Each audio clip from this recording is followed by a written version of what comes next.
എല്ലാ പ്രിയപ്പെട്ടവർക്കും നിങ്ങളുടെ പുതിയ ഒരു സന്ദേശത്തിലേക്ക് സ്വാഗതം ചെയ്യുന്നു. ഇന്ന് പകൽക്കാലം നാം ചിന്തിക്കുന്നത് ലൂക്കോസിൻ്റെ സുവിശേഷം 7-ാം അധ്യായം അതിൻ്റെ 2 മുതൽ 10 വരെയുള്ള വാക്യങ്ങളാണ്. അവിടെ ഇപ്രകാരം പറയുന്നു: കർത്താവായ യേശു ക്രിസ്തു തൻ്റെ ശിഷ്യന്മാരുമൊത്ത് കഫർനഹൂം എന്ന സ്ഥലത്തേക്ക് ചെന്നു. അവിടെ ഒരു ശതാധിപനായ ഒരു മനുഷ്യനുണ്ടായിരുന്നു. അവൻ്റെ ദാസൻ ദീനം പിടിച്ച് മരിപ്പാറായിരുന്നു. യേശു അവിടേക്ക് വന്നു എന്ന വസ്തുത കേട്ടിട്ട് അവൻ്റെ ദാസനെ അവനോട് അപേക്ഷിപ്പാൻ യഹൂദന്മാരുടെ മൂപ്പന്മാരെ അവൻ്റെ അടുക്കൽ അയച്ചു. അവൻ യേശുവിൻ്റെ അടുക്കൽ വന്ന് അവനോട് താല്പര്യമായി അപേക്ഷിച്ചു.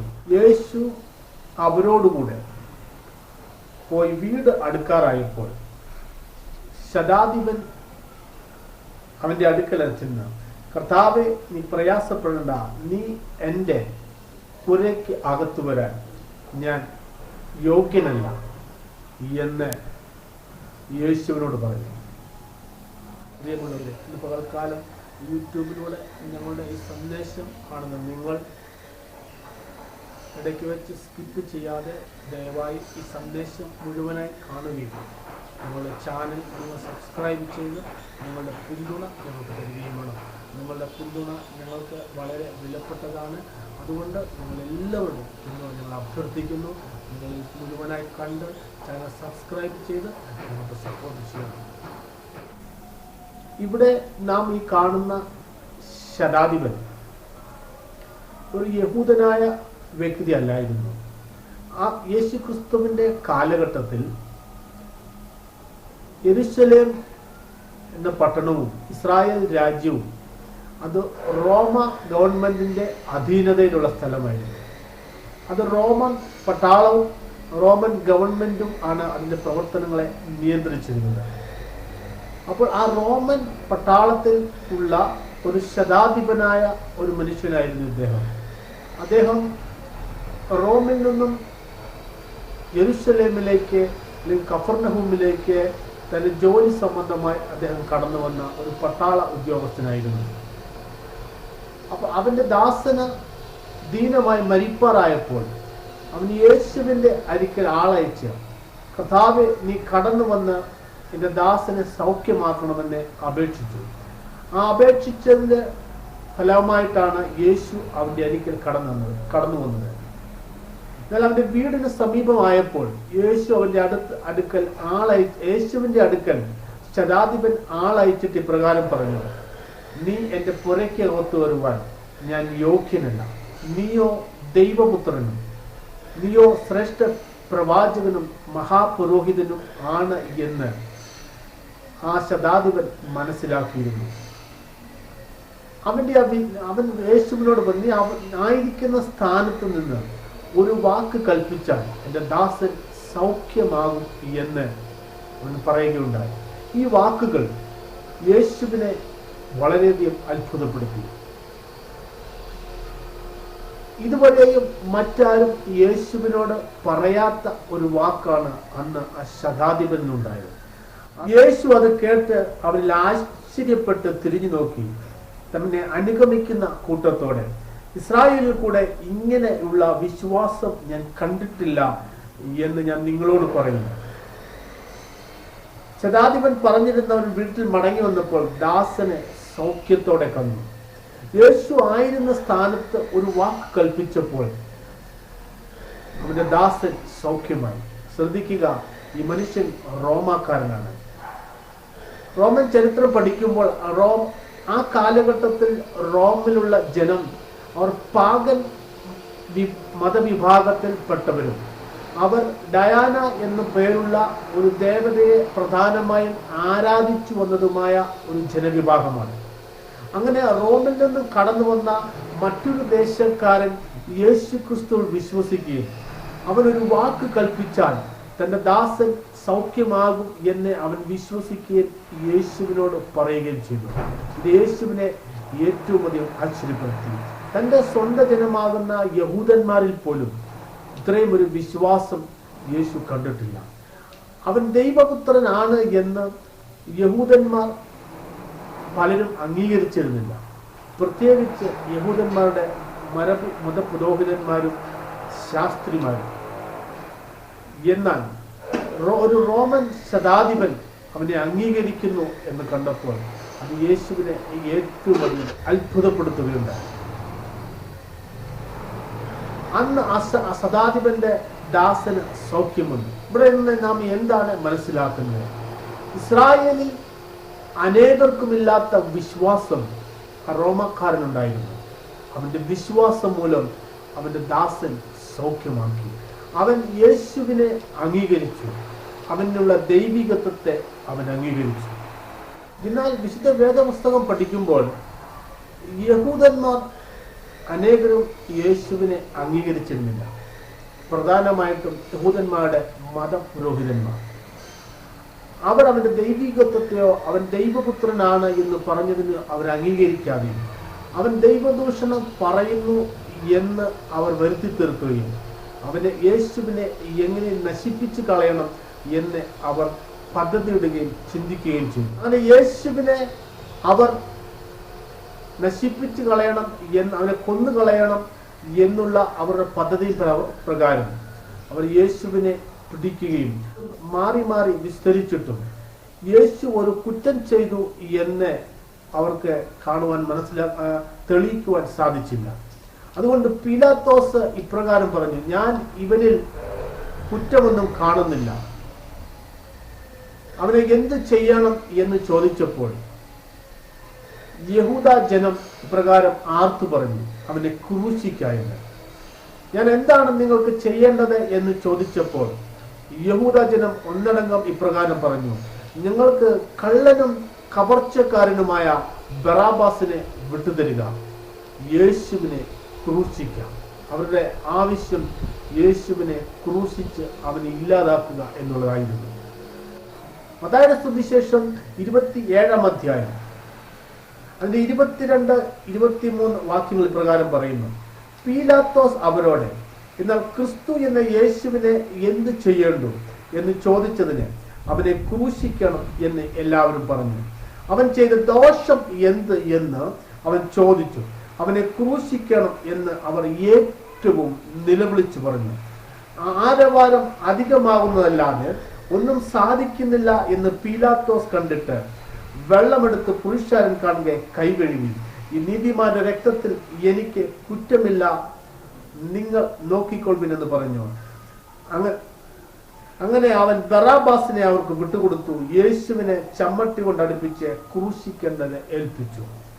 അങ്ങനെ യേശുവിനെ പിലാത്തോസിന്റെ അരമനയിൽ നിന്നും അവർ മറ്റൊരു സ്ഥലത്തേക്ക് കൊണ്ടുപോയി അവനെ ഒരു തൂണിനോട് ബന്ധിക്കുകയും അവന്റെ വസ്ത്രങ്ങൾ അഴിച്ചു മാറ്റുകയും അവനെ ചാട്ടവാറുകൊണ്ട് 39 പ്രാവശ്യം അവനെ അടിച്ച് അവന്റെ ശരീരമൊക്കെയും ഉഴവുചാല് പോലെ കീറുകയുണ്ടായി.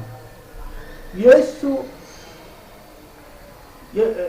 യഹൂദന്മാരുടെ ചാട്ടവാറിനുള്ള അടിയേറ്റ് അവന്റെ ശരീരമൊക്കെയും മുറിവേൽക്കുകയും അവന്റെ രക്തം വാർന്നൊഴുകുകയും അതിവേദന അനുഭവിക്കുകയും ചെയ്തു.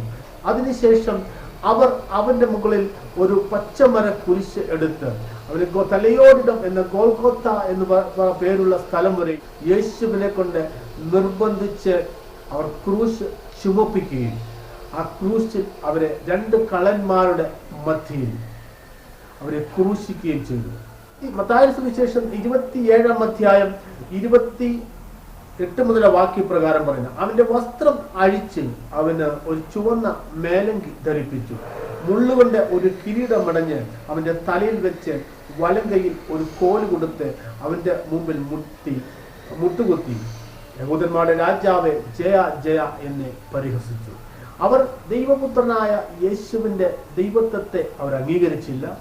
അവർ യേശുവിന് വിരോധികളായി തീരുകയും അവനെ എങ്ങനെ കൊന്നുകളയണം എന്ന് അവർ ചിന്തിക്കുകയും അതിക്രൂരമായി യേശുവിനെ അവർ പീഡിപ്പിക്കുകയും അവന്റെ രക്തം വാർന്ന് ഒലിക്കത്തക്കവണ്ണം അവനെ ചാട്ടകാറുകൊണ്ട് അടിച്ച് മുറിവേൽപ്പിക്കുകയും അവന്റെ തലയിൽ ഒരു മുൾക്കിരീടം വെച്ച് അത് അടിച്ചിറക്കി അവനെ വേദനിപ്പിക്കുകയും അവന്റെ മുഖത്തെ തുപ്പുകയും അവന്റെ റോമൻ നാണയങ്ങൾ കൂട്ടിപ്പിടിച്ച് അവൻ്റെ താടിരോമം വലിച്ചു പറിക്കുകയും അവനെ പരിഹസിക്കുകയും ചെയ്ത് അവൻ സൂക്ഷിച്ച് യേശുവിനെ കൊല്ലുകയായിരുന്നു. ഒരു റോമൻ ശതാധിപൻ അവനെ അംഗീകരിക്കുക, അവന്റെ ദൈവത്വത്തെ അംഗീകരിക്കുകയും എന്നാൽ അവന്റെ സ്വന്തം ജനമാകുന്ന യഹൂദന്മാരും അവരുടെ മഹാപുരോഹിതന്മാരും ചേർന്ന് അവനെ അംഗീകരിക്കാതിരിക്കുകയും അവനെ നിന്ദിക്കുകയും പരിഹസിക്കുകയും ഏറ്റവും അധികം പീഡിപ്പിച്ച് യേശുവിനെ കുലപ്പെടുത്തുകയും ചെയ്തു. അതിനുശേഷം അവർ ഇപ്രകാരം പറഞ്ഞു. അതായത് സുവിശേഷം 27-ാം അധ്യായം അതിന്റെ 25-ാം വാക്യം, അവന്റെ രക്തം ഞങ്ങളുടെ മേലും ഞങ്ങളുടെ മക്കളുടെ മേലും വരട്ടെ എന്ന് ജനമൊക്കെയും ഉത്തരം പറഞ്ഞു. അവന്റെ രക്തം ഞങ്ങളുടെ മേലും ഞങ്ങളുടെ തലമുറകളിൽ വന്ന് ഞങ്ങൾ ശപിക്കപ്പെട്ടവരാണെങ്കിലും കുഴപ്പമില്ല, ഞങ്ങൾക്ക് അവനെ ക്രൂശിക്കണം എന്നാണ് അവർ പറഞ്ഞത്. യേശുവിനെ ക്രൂശിച്ചു. യേശു മരിച്ചടക്കപ്പെട്ടു. 3-ാം നാൾ ഉയർത്തെഴുന്നേറ്റു. കാലങ്ങൾ മുന്നോട്ട് പോയി. യേശുവിനെ ക്രൂശിച്ചതിന് ശേഷം എന്താണ് സംഭവിച്ചത്? AD 70 വരെയും പ്രത്യേകം കുഴപ്പങ്ങളൊന്നും സംഭവിച്ചില്ല. എന്നാൽ ഈ AD 70 ആയപ്പോൾ AD 33-ാം വർഷത്തിലാണ് യെശുവിനെ യഹൂദന്മാർ ക്രൂശിച്ചതെന്ന് ചരിത്രകാരന്മാർ പറയുന്നു. എന്നാൽ AD 70 ആയപ്പോഴേക്കും റോമാക്കാർ വീണ്ടും യെരുശലേമിനെ ആക്രമിക്കുകയും അവരുടെ യെരുശലേം ദേവാലയത്തെ അവർ ഇടിച്ചു കളയും, യെരുശലേമിനെ പലതും അവർ നശിപ്പിക്കുകയും യഹൂദന്മാരെ കൂട്ടത്തോടെ അവർ ഉപദ്രവിക്കുകയും ചെയ്തു. അങ്ങനെ റോമൻ പടയോട്ടത്തിന്റെ ഭാഗമായിട്ട് യഹൂദന്മാർ വളരെ ക്രൂരമായി പീഡിപ്പിക്കപ്പെടുകയും അവർക്ക് അവരുടെ സ്വന്തം രാജ്യത്ത് നിൽക്കാൻ കഴിയാതെ അവർ ലോകത്തിന്റെ പല ഭാഗത്തേക്ക് ചിതറിപ്പോവുകയും ചെയ്തു. അന്ന് മുതൽ അന്ന് AD 70 യഹൂദനെ എന്നേക്കുമായി ഇസ്രായേൽ എന്ന അവന്റെ രാജ്യം അവന് നഷ്ടപ്പെട്ടു പോയി. പിന്നീട് 1948-ലാണ് അവരുടെ രാജ്യം അവർക്ക് തിരികെ ലഭിച്ചത്. എന്നാൽ പിന്നീട് എന്താണ് സംഭവിച്ചത്? 1938 ആണ്ട് മുതൽ 45 വരെയുള്ള കാലഘട്ടത്തിൽ ലോകത്ത് 2-ാം ലോകമഹായുദ്ധം ആരംഭിച്ചു. ഈ 2-ാം ലോകമഹായുദ്ധത്തില് ജർമ്മനിയും ഇറ്റലിയും ജപ്പാനും ഒരു ഭാഗത്തും അമേരിക്കയും റഷ്യയും മറ്റ് സഖ്യകക്ഷി ബ്രിട്ടനും ഫ്രാൻസും മറ്റൊരു ഭാഗത്തു നിന്ന് യുദ്ധം ചെയ്യുകയായിരുന്നു. അന്ന് ആ കാലത്തെ ഏറ്റവും പ്രബലനായ ഭരണാധികാരി ജർമ്മനിയുടെ ഭരണാധികാരിയായ അഡോൾഫ് ഹിറ്റ്ലർ ആയിരുന്നു. ഹിറ്റ്ലറിന്റെ ഏറ്റവും വലിയ ശത്രുക്കളായിരുന്നു ജൂതന്മാർ. യഹൂദന്മാർ AD 70 യെരുശലേമിനെ റോമ ആക്രമിക്കുമ്പോൾ അവർ ചിതറിയോടുകയും അവർ ലോകത്തിന്റെ പല ഭാഗങ്ങളിലേക്ക് അവർ മാറ്റപ്പെടുകയും അവിടെയൊക്കെ അവർ ചെന്ന് താമസിക്കുകയും അവരെ പ്രബലന്മാരാക്കിയിരിക്കുകയും ചെയ്തു. അവർ ആ നാട്ടില് അവരുടെ ബിസിനസ്സുകൾ, അവര് പണം പലിശയ്ക്ക് കൊടുക്കുന്ന ജോലി, അവരുടെ ഫാക്ടറികൾ ഒക്കെ ആരംഭിക്കുകയും അവർ വളരെ സമ്പത്ത് ഉള്ളവരായി മാറുകയും ചെയ്തു. അങ്ങനെ അവർ സമ്പത്തുള്ളവരായി മാറിയപ്പോൾ 1-ാം ലോകമഹായുദ്ധത്തിന് ശേഷം ലോകത്തുണ്ടായ ഒരു അരക്ഷിതാവസ്ഥയും പട്ടിണിയും മൂലം ജർമ്മനിയിൽ യഹൂദന്മാർക്കെതിരെ ഒരു വലിയ ഒരു നീക്കം ഹിറ്റ്ലറുടെ നേതൃത്വത്തിൽ നടക്കുകയുണ്ടായി. ഹിറ്റ്ലർ അവരുടെ ദേശത്തുള്ള ജനങ്ങളെ പറഞ്ഞ് പഠിപ്പിക്കുകയുണ്ടായി. നമ്മളുടെ ഈ നാശത്തിനൊക്കെയും കാരണം നമ്മൾക്ക് ഇടയിലുള്ള ഈ യഹൂദൻ എന്ന് പറയുന്ന വംശമാണ്. അവർ നമ്മളുടെ പണത്തെ കൊള്ളയടിക്കുകയും അവർ നമ്മളിൽ നിന്ന് പലിശ വാങ്ങുകയും അവർ സമ്പന്നന്മാരായി ജീവിക്കുകയും നമ്മൾ അവരിൽ ഇടയിൽ ദരിദ്രന്മാരായി ജീവിക്കുകയും ചെയ്യുന്നുവെന്ന്. നമ്മളുടെ സമ്പത്തൊക്കെയും ഈ യഹൂദൻ തട്ടിയെടുത്തുകൊണ്ട് പോവുകയാണ്. അതുകൊണ്ട് അവരെ നശിപ്പിച്ച് അവരുടെ സമ്പത്ത് നമുക്ക് കൈക്കലാക്കണം എന്നുള്ള ഒരു പ്രചാരണം ആരംഭിക്കുകയും അതിന് ജർമ്മനിയിലുള്ള ജനങ്ങളുടെ ഇടയിൽ വലിയ അംഗീകാരം ലഭിക്കുകയും വലിയ പിന്തുണ ലഭിക്കുക. അനേക ജനം ഹിറ്റ്ലറുടെ നാസി പാർട്ടിയിൽ അംഗമാവുകയും അവർ ഹിറ്റ്ലറുടെ അനുഭാവികളായി മാറുകയും ചെയ്തു. 2-ാം ലോക മഹായുദ്ധ കാലത്ത് ജർമ്മനിയുടെ പ്രസിഡന്റായി ഹിറ്റ്ലർ മാറുകയും ഹിറ്റ്ലറുടെ അധീനതയിൽ ആവുകയും 2-ാം ലോക മഹായുദ്ധ ആരംഭകാലത്തിൽ യുദ്ധം ജയിച്ചിരുന്നത് ഹിറ്റ്ലർ ആയിരുന്നു. യൂറോപ്പിന്റെ മിക്ക രാജ്യങ്ങളും ഹിറ്റ്ലറെ പിടിച്ചെടുക്കുകയുണ്ടായി. ആ കാലത്ത് 1940-കളിൽ പോളണ്ടിലെ ഓഷ്വിറ്റ്സ് എന്ന ഗ്രാമത്തിൽ ഹിറ്റ്ലർ ആർക്കും അറിയാതെ രഹസ്യമായിട്ട് ഒരു കോൺസെൻട്രേഷൻ ക്യാമ്പ് ഉണ്ടാക്കി.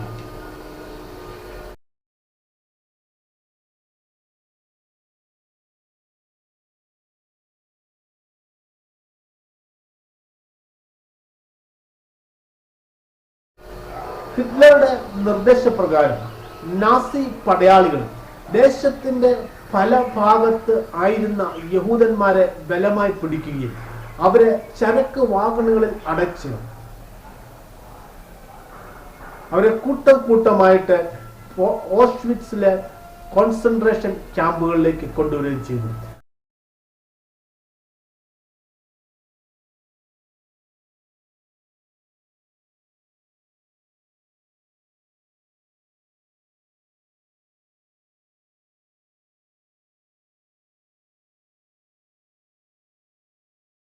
വളരെ രഹസ്യമായിട്ടായിരുന്നു നാസി ഗവൺമെന്റിന്റെ ഈ നീക്കം.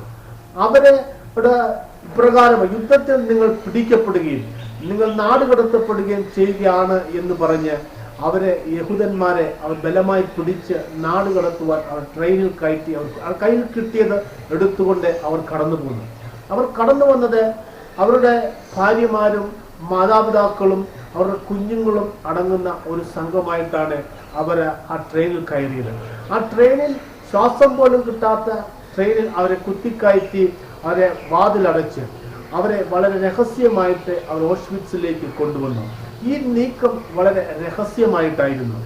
തങ്ങളെ എങ്ങോട്ടാണ് കൊണ്ടുപോകുന്നത് എന്ന് വ്യക്തമായിട്ടും യഹൂദന്മാർക്ക് ഒരു ധാരണയില്ലായിരുന്നു. അവരെ രഹസ്യമായിട്ട് ഓഷ്വിറ്റ്സിന് സമീപമുള്ള ബെർക്കനോവ് എന്ന റെയിൽവേ സ്റ്റേഷനിലേക്ക് കൊണ്ടുവരികയും അവിടുന്ന് അവരെ സ്റ്റേഷനിൽ ഇറങ്ങിയപ്പോൾ തന്നെ അവരെ സ്ത്രീകളും കുട്ടികളും പ്രായമായവരും രോഗികളും പുരുഷന്മാരും ആയി വ്യത്യസ്ത സംഘങ്ങളായി അവരെ വേർതിരിക്കുകയും അവരെ നേരെ കോൺസെൻട്രേഷൻ ക്യാമ്പിലേക്ക് കൊണ്ടുവരികയും ചെയ്തു. ഹിറ്റ്ലറുടെ ഏറ്റവും വലിയ ഉദ്ദേശം യഹൂദന്മാരെ ഉന്മൂലനം ചെയ്യണമെന്നുള്ളതായിരുന്നു. അതുകൊണ്ട് അവർ ഏറ്റവും എങ്ങനെയും അവരെ കൊന്നു കളഞ്ഞ് ആ ജനം ഭൂലോകത്തു നിന്ന് തുടച്ചു നീക്കണം എന്നുള്ള വലിയ പദ്ധതിയുടെ ഭാഗമായിട്ടായിരുന്നു ഹിറ്റ്ലർ ഈ നീക്കങ്ങളൊക്കെ നടത്തിയത്. അവർ യഹൂദന്മാരുടെ വളരെ ബലമായിട്ട് അവരെ ഓഷ്വിറ്റ്സിലുള്ളതാകുന്ന കോൺസെൻട്രേഷൻ ക്യാമ്പുകളിലേക്ക് അവരെ കൊണ്ടുവരികയും ആ കോൺസെൻട്രേഷൻ ക്യാമ്പുകളിൽ അവരെ കഠിനമായ പീഡനത്തിന് ഏൽപ്പിക്കുകയുമാണ് ഉണ്ടായത്. ആ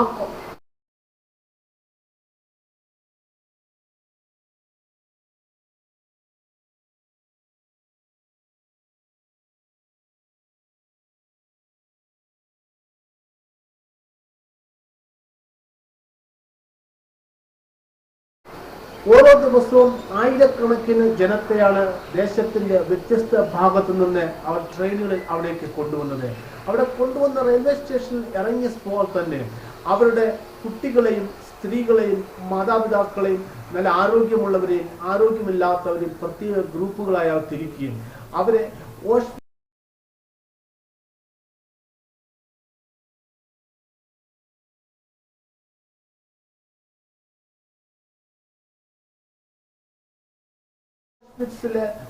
വളരെ രഹസ്യമായി അവർ ചെയ്തിരുന്ന ഗ്യാസ് ചേംബറുകളിലേക്ക് അവരെ കൊണ്ടുപോവുകയാണ് ചെയ്തത്.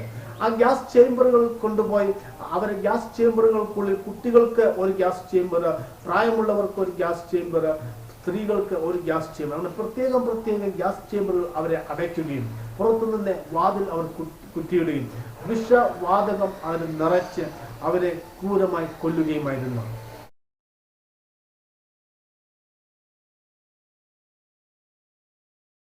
യഹൂദന്മാരെ അവിടുത്തെ ഗ്യാസ് ചേംബറുകൾ കുത്തിക്കയറ്റി അവരെ ഗ്യാസ് ചേംബർ മുഴുവൻ സൈക്ലോൺ ബി എന്ന വിഷവാതകം അവർ നിറച്ച് 15 മുതൽ 20 മിനിറ്റിനുള്ളിൽ അതിൻ്റെ ഉള്ളിൽ അവിടെ കയറി ജനമൊക്കെയും പിടഞ്ഞ് മരിക്കുകയായിരുന്നു.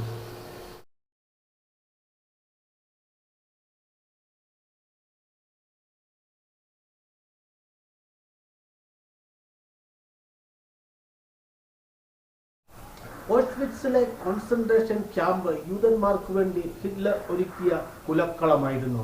ആ കുലക്കളത്തിലേക്ക് തങ്ങളെ കൂട്ടിക്കൊണ്ടുപോകുന്നത് തങ്ങളെ കൊല്ലുവാനും മുടിക്കുവാനും എന്ന് അറിയാതെയായിരുന്നു യഹൂദന്മാർ വാഗണുകൾ കയറി. ലോകത്തെ ഏറ്റവും അധികം ക്രൂരമായി മനുഷ്യനെ കൊലപ്പെടുത്തിയ ഒരു സ്ഥലമാണ് ഓഷ്വിറ്റ്സിലെ കോൺസെൻട്രേഷൻ ക്യാമ്പുകൾ.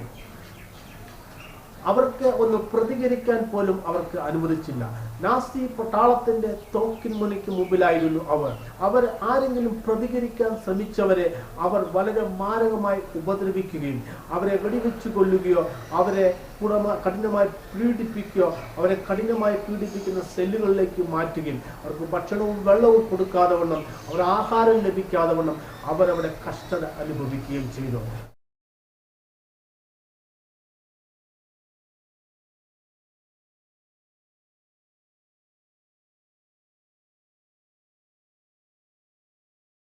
ലോകത്തിലെ ചരിത്രത്തിലെ ഏറ്റവും വലിയ ക്രൂരമായ കുലപാതകമാണ് അവിടെ നടന്നത്.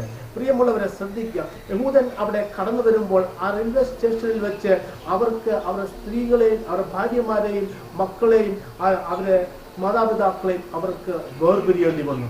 തങ്ങളുടെ ഭാര്യമാരെ, തങ്ങളുടെ മക്കളെ, തങ്ങളുടെ മാതാപിതാക്കളെ അവരെങ്ങോട്ട് കൂട്ടിക്കൊണ്ടു പോകുന്നു എന്ന് അവർക്ക് യാതൊരു ഐഡിയയുമില്ലായിരുന്നു.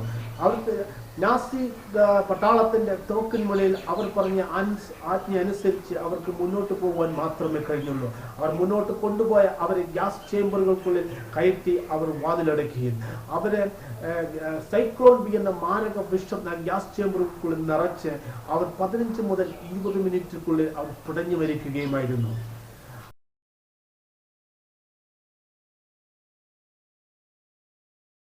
അങ്ങനെ ആയിരക്കണക്കിന് പിടഞ്ഞു മരിച്ചതാകുന്ന യഹൂദന്റെ ശവശരീരങ്ങളെ നീക്കം ചെയ്യുവാൻ വേണ്ടി അവരുടെ തന്നെ പുരുഷന്മാരെ അതിനുവേണ്ടി നിയോഗിക്കുകയും അവർ ഗ്യാസ് ചേമ്പറുകളിൽ നിന്ന് പുറത്തെടുത്ത ആ മനുഷ്യ ശരീരങ്ങൾ തൊട്ടടുത്തുള്ള ഫർണസിലേക്ക് അവർ ലോഡ് ചെയ്യുകയും ആ ഫർണസ് ഇട്ട് കൂട്ടത്തോടെ അവർ കത്തിച്ചു കളയുകയുമായിരുന്നു.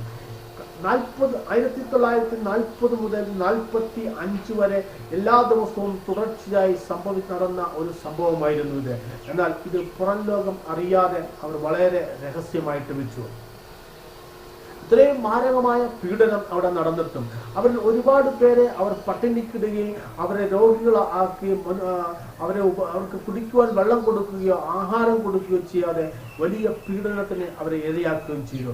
ഇന്ന് കടന്നു വന്നവരെ ഇന്ന് തന്നെ കൊല്ലുക എന്നുള്ളതായിരുന്നു അവരുടെ രീതി.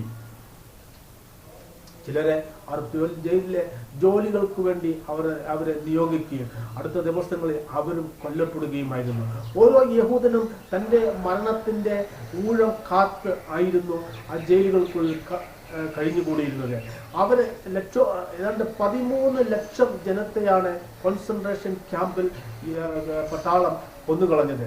അവരുടെ വിലാപം അവിടെ ഉയർന്നു, അവരുടെ കുഞ്ഞുങ്ങളുടെ വിലാപം അവിടെ ഉയർന്നു, അവരുടെ സ്ത്രീകളുടെ വിലാപം അവിടെ ഉയർന്നു.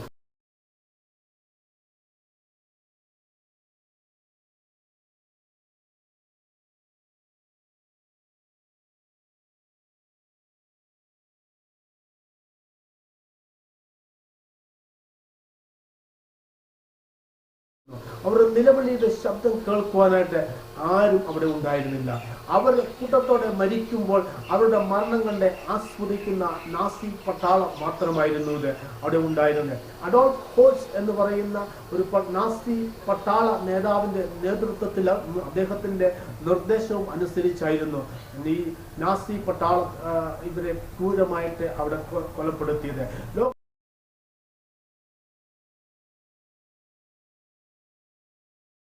ലോക ചരിത്രത്തിൽ ഏറ്റവും ക്രൂരമായ രീതിയിൽ ഏറ്റവും അധികം ജനത്തെ കൊന്നൊടുക്കിയ സംഭവമായിരുന്നു ഓഷ്വിറ്റ്സിലെ കോൺസെൻട്രേഷൻ ക്യാമ്പുകളിൽ സംഭവിച്ചത്. 1940-കളിൽ ഇത് തുടങ്ങിയപ്പോൾ വീണ്ടും അധികം ജനത്തെ ഇത് വളരെ പുറം ലോകം അറിയാതിരിക്കുകയും ഏറ്റവും സുരക്ഷിതമായ രീതിയിൽ അവരെ കൊന്നുകളയുന്നത് അവർക്ക് സാധിക്കുകയും അവരുടെ മൃതശരീരങ്ങൾ അവർ കത്തിച്ചു കളയുകയും ചെയ്തതുകൊണ്ട് വീണ്ടും അധികം ജനത്തെ കൊലപ്പെടുത്തണം എന്ന ലക്ഷ്യത്തോടു കൂടി അവർ ഓഷ്വിറ്റ്സിന്റെ 3 കിലോമീറ്റർ ദൂരത്തിൽ ബർക്കനോവ് എന്ന സ്ഥലത്ത് പഴയതിനേക്കാൾ പല മടങ്ങ് വലിപ്പമുള്ള മറ്റൊരു കോൺസെൻട്രേഷൻ ക്യാമ്പ് അവർ നിർമ്മിക്കുകയുണ്ടായി.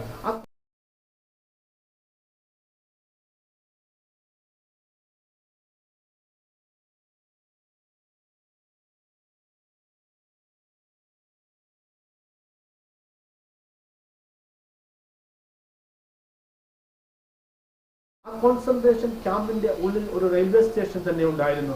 യൂറോപ്പിന്റെ വ്യത്യസ്ത ഭാഗങ്ങളിൽ നിന്നും അവർ ബലമായി പിടിച്ചു കൊണ്ടുവന്ന യഹൂദന്മാരുടെ സ്ത്രീകളും പുരുഷന്മാരും കുഞ്ഞുങ്ങളും അടങ്ങുന്ന സംഘത്തെ അവരെ ട്രെയിൻ നേരെ അതിന്റെ ഗേറ്റ് കടന്ന് അതിന്റെ ഉള്ളിലേക്ക് കടന്നു വന്ന് നിന്നു. ആ ഗേറ്റിന്റെ പേര് ഗേറ്റ് വേ ഓഫ് ഡെത്ത് എന്നാണ് ചരിത്രകാരന്മാർ അതിലിട്ടിരിക്കുന്നത്. കാരണം ആ ഗേറ്റ് കടന്ന് ഉള്ളിലേക്ക് കടന്നു വന്ന ഒരു യഹൂദനും ജീവനോടെ പുറത്തു പോയിട്ടില്ല. അവർ അതിന്റെ ഉള്ളിൽ മാരകമായി പീഡിപ്പിക്കപ്പെടുകയോ അവർ കൊല്ലപ്പെടുകയും അവർ വെന്ത് ചാരമായി തീരുകയും ആയിരുന്നു ഉണ്ടായിരുന്നത്. അവിടുത്തെ കോൺസെൻട്രേഷൻ ക്യാമ്പുകളിൽ അടുപ്പുകളും പുകപ്പുരകളും വളരെ ധാരാളമായി നമുക്ക് കാണുവാൻ സാധിക്കും. അതിനൊക്കെയും ഉയർന്നത് യഹൂദൻ കത്തിക്കരിയുന്ന പുകകളായിരുന്നു. അതിൻ്റെ ഉള്ളിൽ നിന്ന് അവൻ്റെ വിലാപവും അവൻ്റെ വേദനയും നിലവിളിയും ഉയർന്നിരുന്നു. എന്നാൽ അവൻ്റെ വിലാപം കേൾക്കുവാൻ തക്കവണ്ണം ആരും ഉണ്ടായിരുന്നില്ല. ശ്രദ്ധിക്കുക, മത്തായിയുടെ സുവിശേഷം 27-ാം അധ്യായം അതിൽ ഇപ്രകാരം യഹൂദൻ പറഞ്ഞു, അവന്റെ രക്തം ഞങ്ങളുടെ മേലും ഞങ്ങളുടെ മക്കളുടെ മേലും വരട്ടെ എന്ന് ജനമൊക്കെയും ഉത്തരം പറഞ്ഞു. അങ്ങനെ യഹൂദൻ തങ്ങളുടെ മേൽ വരട്ടെ എന്ന് അവർ പറഞ്ഞ അവരുടെ ദൈവിക ശാപം അവരുടെ തലമുറകളുടെ മേൽ വന്നതാണ് അവിടെ സംഭവിച്ചിരിക്കുന്നത്. ഇവിടെ അവരെ ദൈവമായ യഹോവയ്ക്ക് അവരെ വിടുവിക്കുവാൻ സാധിക്കുമായിരുന്നു. നാം ഇപ്രകാരം ലൂക്കോസിന്റെ സുവിശേഷം 7-ാം അധ്യായത്തിൽ ഇപ്രകാരം കണ്ടു. ദൈവം ഒരു വാക്ക് പറഞ്ഞപ്പോൾ അവിടെ ശതാധിപന്റെ ദാസൻ ദീനമായി കിടന്ന, മരണത്തോട് മല്ലടിച്ചു കിടന്ന അവന്റെ ബാല്യക്കാരൻ അവൻ സൗഖ്യമായി. പത്രോസ് ചങ്ങലകളാൽ ബന്ധിക്കപ്പെട്ട് ജയിലറയ്ക്കുള്ളിൽ കടന്നപ്പോൾ ദൈവത്തിന്റെ ദൂതൻ ഇറങ്ങി വന്ന് പത്രോസിനെ ജയിലറയ്ക്കുള്ളിൽ നിന്ന് വിടുവിക്കുവാൻ തക്കമടിയായി തീർന്നു. അതുപോലെ പൗലൂസ് തന്റെ കപ്പൽ യാത്രയിൽ കപ്പൽ ഛേദത്തിൽ അകപ്പെട്ടപ്പോൾ ഒരു ദൂതൻ ഇറങ്ങി വന്ന് പൗലൂസിനോട് പറഞ്ഞു, എന്റെ കപ്പലിനല്ലാതെ എന്റെ ജീവന് ഒന്നും സംഭവിക്കുകയില്ല എന്ന് സ്വർഗം നിന്നെ കരുതുമെന്ന്. ആ വലിയ കപ്പൽ ഛേദത്തിൽ നിന്ന് പൗലൂസിനെ ദൈവം വിടുവിക്കുകയുണ്ടായി. അങ്ങനെ വിടുവിച്ചതാകുന്ന ദൈവം എന്തുകൊണ്ടാണ് യഹൂദന്റെ നിലവിളിയുടെ ശബ്ദം ഓഷ്വിറ്റ്സിൽ ഉണ്ടായിട്ടും അവൻ അലറിക്കരഞ്ഞപ്പോൾ അവന്റെ കുഞ്ഞുകുട്ടികളുടെ കരച്ചില്, അവന്റെ സ്ത്രീകളുടെയും പുരുഷന്റെയും വലിയ വിലാപം അവിടെ ഉയർന്നിട്ടും ഒന്ന് ചലിക്കുക പോലും ദൈവം ചെയ്യാതെ അവർ ആ ഓഷ്വിറ്റ്സിലെ കോൺസെൻട്രേഷൻ ക്യാമ്പുകളിലേക്ക് കടന്നു വന്ന ജനത്തിന്റെ കുറ്റം കൊണ്ടോ അവരുടെ പ്രവൃത്തി കൊണ്ടോ അല്ല അവർ അവിടെ എരിഞ്ഞ് അടക്കപ്പെട്ടത്. അവരുടെ പിതാക്കന്മാർ, അവരുടെ പൂർവികന്മാർ ചെയ്തതാകുന്ന വലിയ ക്രൂരതയുടെ ശാപം അവരുടെ തലമുറകളിൽ വന്ന് അവർ അനുഭവിക്കുകയായിരുന്നു. ഏതാണ്ട് 60 ലക്ഷം യഹൂദന്മാരെയാണ് 2-ാം ലോകമഹായുദ്ധ കാലത്ത് യൂറോപ്പിലെമ്പാടും നാസികൾ കൊന്നൊടുക്കിയത്. ശ്രദ്ധിക്കുക, 60 ലക്ഷം യഹൂദൻ. ലോകത്തെല്ലായിടത്തും യഹൂദന്റെ നിലവിളിയുടെ ശബ്ദം ഉയർന്നു. ഞങ്ങൾ നശിച്ചു പോകുന്നു, ഞങ്ങൾ ഇല്ലാതെ പോകുന്നു, ഞങ്ങളെ രക്ഷിക്കുവാൻ ആരെങ്കിലും ഉണ്ടാകണമെന്ന് എന്ന് അവർ നിലവിളിച്ചു. അവരുടെ പുരോഹിതന്മാരും അവരുടെ ജനങ്ങളും ഒക്കെയും ചേർന്ന് ദൈവത്തോട് നിലവിളിച്ചു. എന്നാൽ അവന്റെ നിലവിളിയുടെ ശബ്ദത്തിൽ ദൈവം അനങ്ങിയില്ല. കാരണം ദൈവം അവരോട് പ്രതികാരം ചെയ്യുകയായിരുന്നു. നമ്മൾ വിലാപങ്ങളുടെ പുസ്തകം 1-ാം അധ്യായം 3-ാം വാക്യം വായിക്കുമ്പോൾ അവിടെ ഇപ്രകാരം പറയുന്നു, കഷ്ടതയും കഠിന ദാസ്യവും നിമിത്തം യഹൂദ പ്രവാസത്തിലേക്ക് പോകേണ്ടി വന്നു. അവൾ ജാതികളുടെ ഇടയിൽ പാർക്കുന്നു, വിശ്രാമം കണ്ടെത്തിയതുമില്ല. അവളെ പിന്തുടർന്നവരൊക്കെയും ഇടുക്കിടങ്ങൾ വെച്ച് അവളെ എത്തിപ്പിടിക്കുന്നു. ഉത്സവത്തിന് ആരും വരായ്ക കൊണ്ട് സിയോനിലേക്കുള്ള വഴികൾ ദുഃഖിക്കുന്നു. അവളുടെ വാതിലുകളൊക്കെയും ശൂന്യമായി പുരോഹിതന്മാർ നിറവിൽപ്പെടുന്നു. അവളുടെ കന്യകമാർ ഖേദിക്കുന്നു, അവൾക്ക് വ്യസനം പിടിച്ചിരിക്കുന്നു. എന്താണ് ഇപ്രകാരം സംഭവം? AD 70 റോമാക്കാർ യെരൂശലേമിനെ ആക്രമിക്കുകയും യെരൂശലേമിൽ നിന്ന് യഹൂദന്മാർ ചിതറടിക്കപ്പെടുകയും യെരൂശലേം അത് ശൂന്യമാക്കപ്പെടുകയും ചെയ്തു. അവരുടെ പ്രധാനപ്പെട്ട ഉത്സവമാകുന്ന കൂടാര പെരുന്നാളിന് അല്ലെങ്കിൽ 7 ദിവസത്തെ ഉത്സവത്തിന്, അത് യഹൂദന്മാരുടെ പെരുന്നാള് വളരെ വളരെ പ്രശസ്തമാണ്. എന്നാൽ അവരുടെ ഉത്സവ ദിവസം ആരും വരായുകയും സിയോനിലേക്കുള്ള വഴികൾ ദുഃഖിക്കുകയും അവരുടെ വാതികളൊക്കെ ശൂന്യമാവുകയും ചെയ്തു. ഒരു യഹൂദനും അങ്ങോട്ടേക്ക് തിരിച്ചു വരാൻ കഴിയാതെ വണ്ണം അവരുടെ രാജ്യം, അവരുടെ ദേശം ശൂന്യമാക്കപ്പെട്ടു.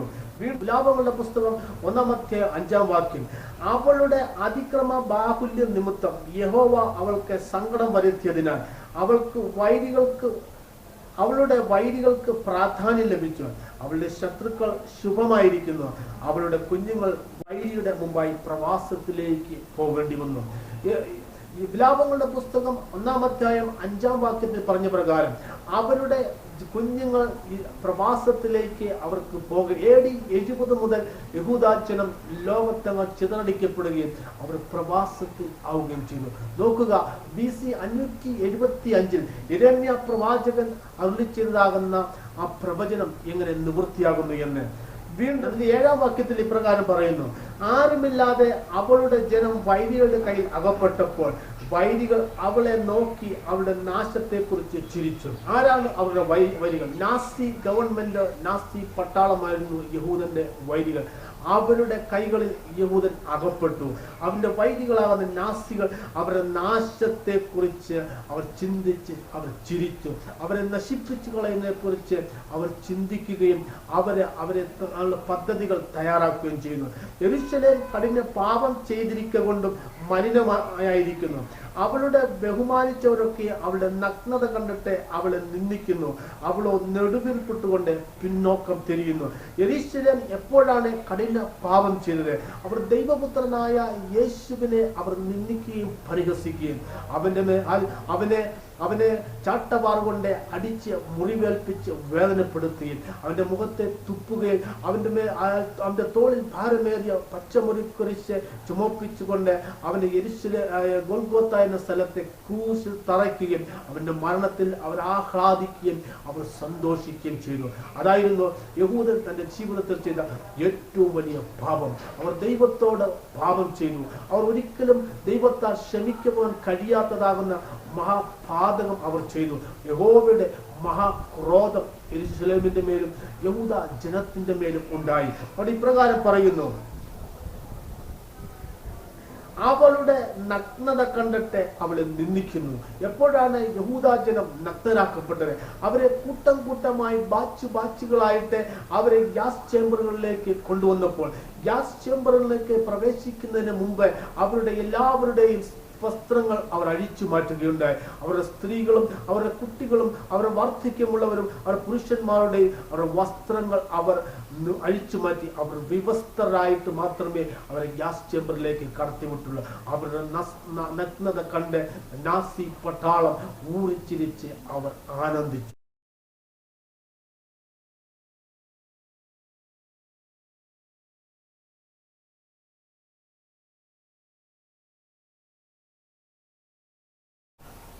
അവളോ നെടുവീർപ്പിട്ടുകൊണ്ട് ഒന്നും ചെയ്യുവാൻ കഴിയാതെ തിരിഞ്ഞു നിന്നു.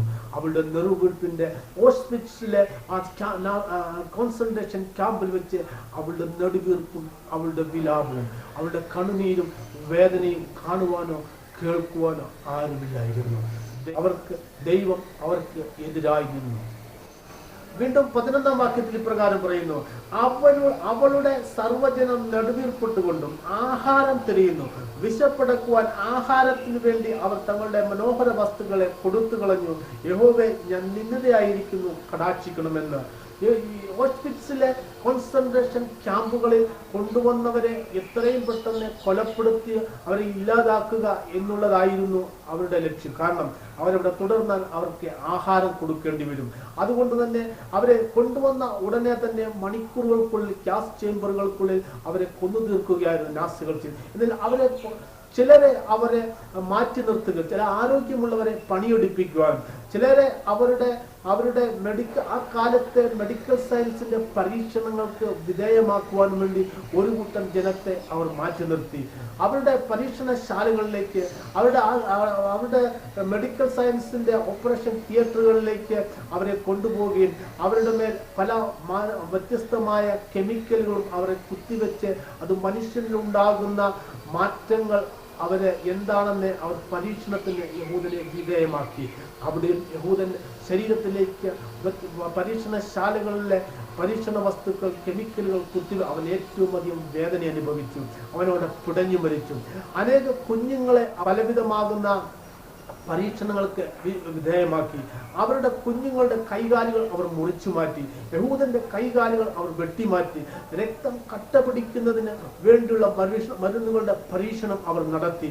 അവരുടെ രക്തം ഊറി അവർ മരിച്ചപ്പോൾ അവരുടെ ശവശരീരം ചവറ്റുകൂട്ടയ്ക്ക് എന്നതുപോലെ അവർ വലിച്ചെറിയുകയും അവരുടെ ചിമ്മിനികളിൽ കൊണ്ടുവന്ന് അവർ കത്തിച്ചു കളയുകയും ചെയ്തു. ഇതിന്റെ 13ാമത് വാക്യം ഇപ്രകാരം പറയുന്നു: ഉയരത്തിൽ നിന്നും അവൻ എൻ്റെ അസ്ഥികളിൽ തീ അയച്ചിരിക്കുന്നു, അത് കടന്നു പിടിച്ചിരിക്കുന്നു, എൻ്റെ കാലിന് അവർ വലവിരിച്ചു.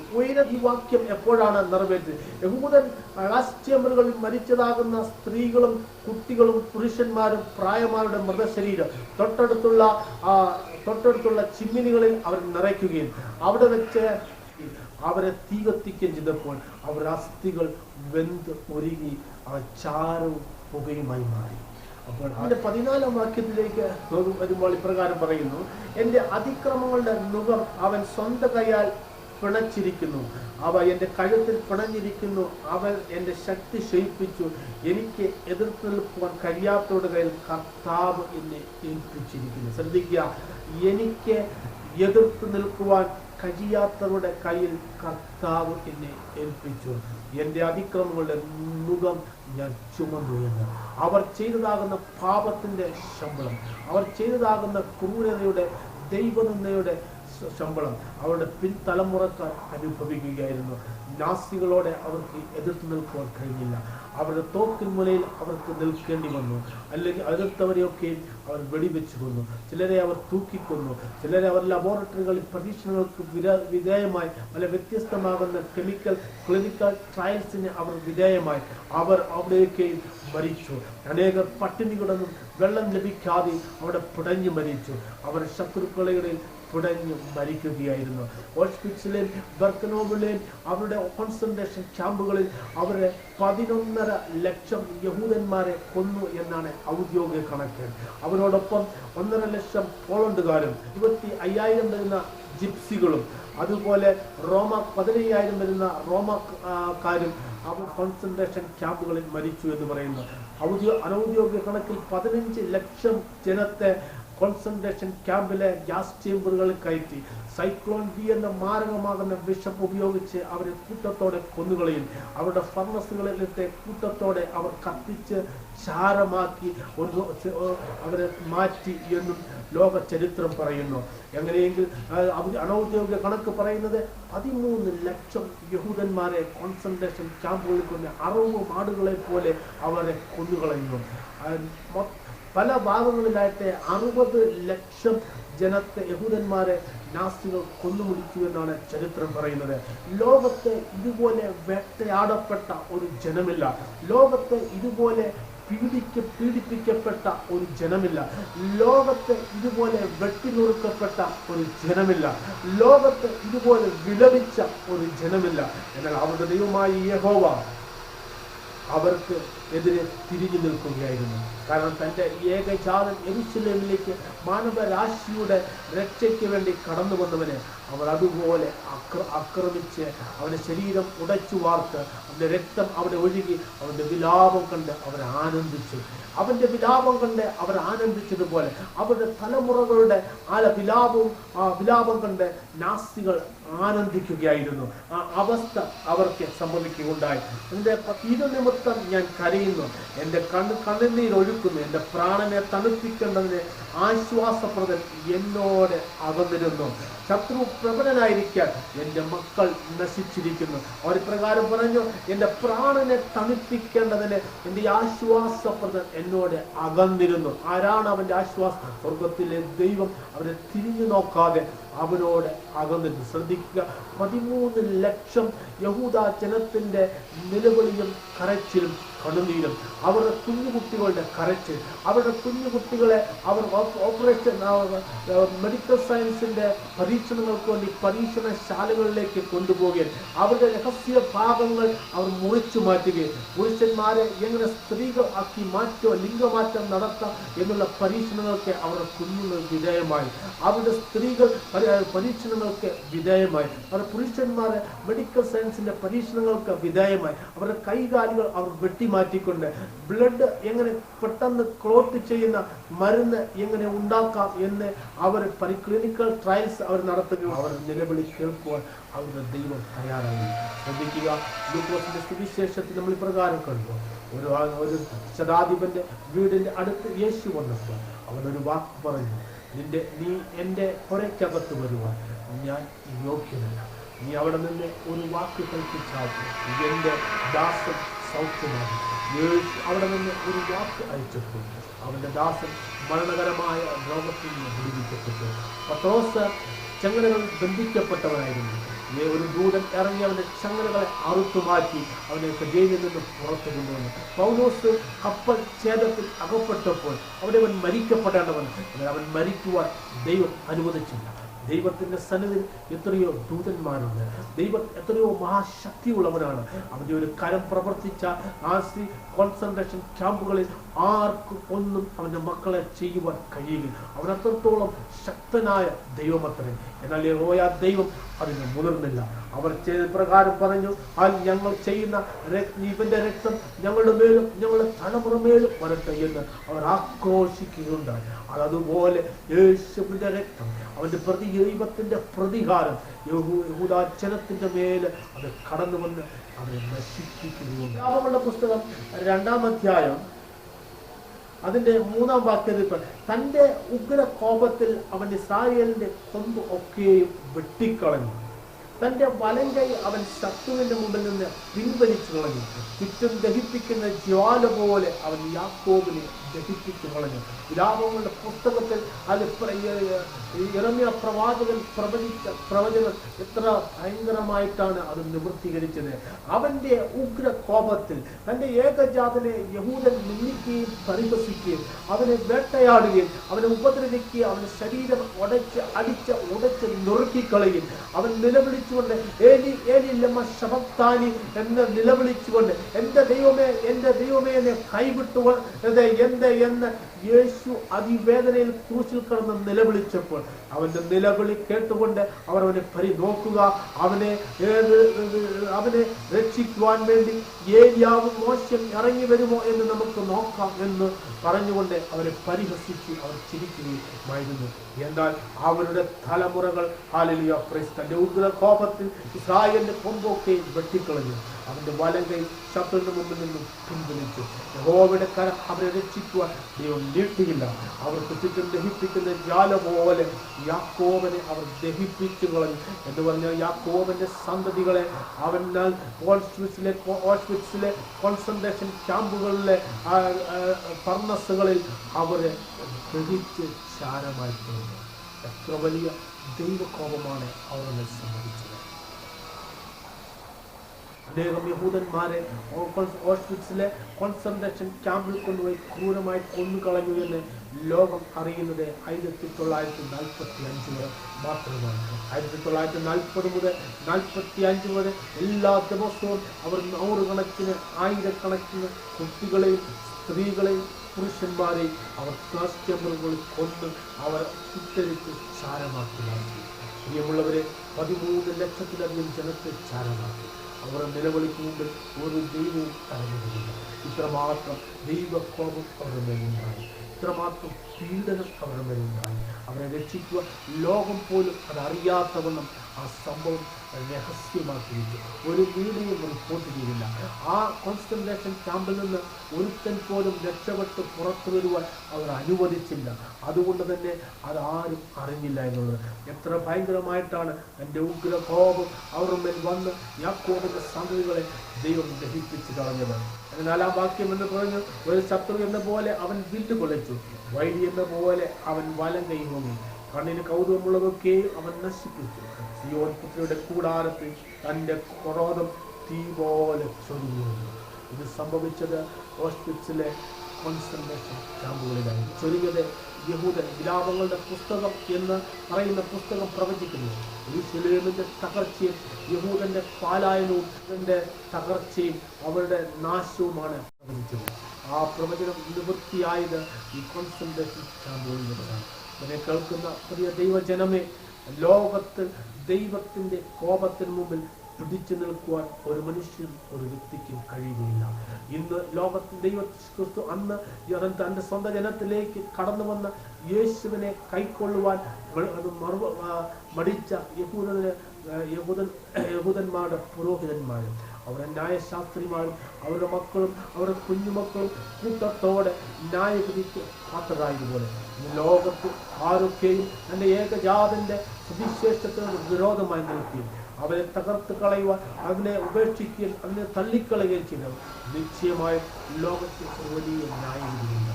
ലോകത്ത് സംഭവിക്കാൻ പോകുന്നത് മൂന്നാം ലോക മഹായുദ്ധമാണ്. അന്ന് മനുഷ്യൻ അവന്റെ ആവനാഴിയില് ഭൂമിക്കടിയിൽ കുഴിച്ചിട്ടിരിക്കുന്ന hydrogen bomb, atom bomb, nuclear bomb, chemical weapons, ഇത് അന്യോന്യം അവൻ മനുഷ്യനെ കൊലപ്പെടുത്തേണ്ടതിന് അവർ ഉപയോഗിക്കും. മനുഷ്യനെ ക്രൂരമായി കൊലപ്പെടുത്തുന്നതുമായ കാലഘട്ടം മുമ്പിൽ വരാൻ പോകുന്നത്. ആ മൂന്നാം ലോക മഹായുദ്ധത്തിൽ ഓസ്ട്രിച്ചിൽ ഒരു മനുഷ്യൻ തന്റെ സഹജീവിയായ മറ്റൊരു മനുഷ്യനെ യാതൊരു മനുഷ്യത്വവുമില്ലാതെ ഏറ്റവും ക്രൂരമായി ഏറ്റവും ഭയാനകമായ രീതിയിൽ അവർ കൊന്നൊടുക്കിയത് പോലെ മൂന്നാം ലോക മഹായുദ്ധത്തിൽ തന്റെ ജയത്തിനു വേണ്ടി ഒരു മനുഷ്യൻ മറ്റൊരു മനുഷ്യനെ ജാതിയുടെ, മതത്തിന്റെ, വർഗത്തിന്റെ, രാജ്യത്തിന്റെയും പേരിൽ അവർ വേർതിരിക്കുകയും അവർ പരസ്പരം അന്യോന്യം കൊന്നുകളയുകയും ചെയ്യും. ലോകത്തിൽ സംഭവിക്കാൻ പോകുന്നത് ദൈവത്തിന്റെ മഹാക്രോധമാണ്. അന്ന് സകലതും നേടിയ മനുഷ്യൻ അന്ന് സ്വന്തമില്ലാത്തത് പോലെ അവർ തീക്ക് എറിയാൻ തീരും. അവരുടെ മൃതശരീരത്തിന്റെ ഭൂമി നിറയപ്പെടുന്ന കാലമാണ് മൂന്നാം ലോക മഹായുദ്ധത്തിന്റെ കാലം. ദൈവത്തിന്റെ സഭ ഭൂമിയിൽ നിന്ന് മാറ്റപ്പെട്ടിരിക്കുക. അവരുടെ നിലവിളി കേൾക്കുവാൻ തക്കവണ്ണം ദൈവം ഉണ്ടാവുകയും തനിക്ക് കഷ്ടം വരുമ്പോൾ യഹൂദൻ നിലവിളിച്ചപ്പോൾ അവന്റെ നിലവിളിക്ക് അവന്റെ ചെവി അവൻ തിരിച്ചു പിടിച്ചതുപോലെ അത് ലോകജനത്തിന്റെ നിലവിളിയുടെ ശബ്ദത്തിൽ ദൈവം പ്രവർത്തിക്കാതെ മാറി നിൽക്കും. ഈ ലോകത്തുള്ള കോടിക്കണക്കിന് ജനങ്ങൾ മൂന്നാം ലോക മഹായുദ്ധത്തിൽ തകർക്കപ്പെടുവാനും പോവുകയാണ്. അവരുടെ നിലവിളി വലുതായി. കൊണ്ട് പ്രിയമുള്ളവരെ, വരാൻ പോകുന്ന വലിയ ക്രോധത്തിൽ നിന്നും നിങ്ങൾ ഒഴിഞ്ഞു പോകുവിൻ എന്നാണ് ഇന്ന് പകൽക്കാലം എനിക്ക് നിങ്ങളോട് പറയുവാനുള്ളത്. ഈ ലോകത്തിൽ സംഭവിക്കുന്നത് എന്ത് എന്ന് ആർക്കും എല്ലാം ദൈവം മുൻകൂട്ടി നിശ്ചയിച്ചിട്ടുണ്ട്. അവൻ അത് സംഭവിക്കുമാറാകട്ടെ. നിങ്ങളതിൽ നിന്ന് ഒഴിഞ്ഞു പോകും. ദൈവത്തിങ്കിലേക്ക് തിരിഞ്ഞ് നിങ്ങൾ മാനസാന്തരപ്പെട്ടു നല്ല ഫലം കായ്ക്കുന്ന മനുഷ്യനായി നിങ്ങൾ മാറുവാൻ സുഖത്തിലെത്തിയും നിങ്ങളെ സഹായിക്കുമാറാകട്ടെ എന്ന് പ്രാർത്ഥിച്ചുകൊണ്ട് നിങ്ങളുടെ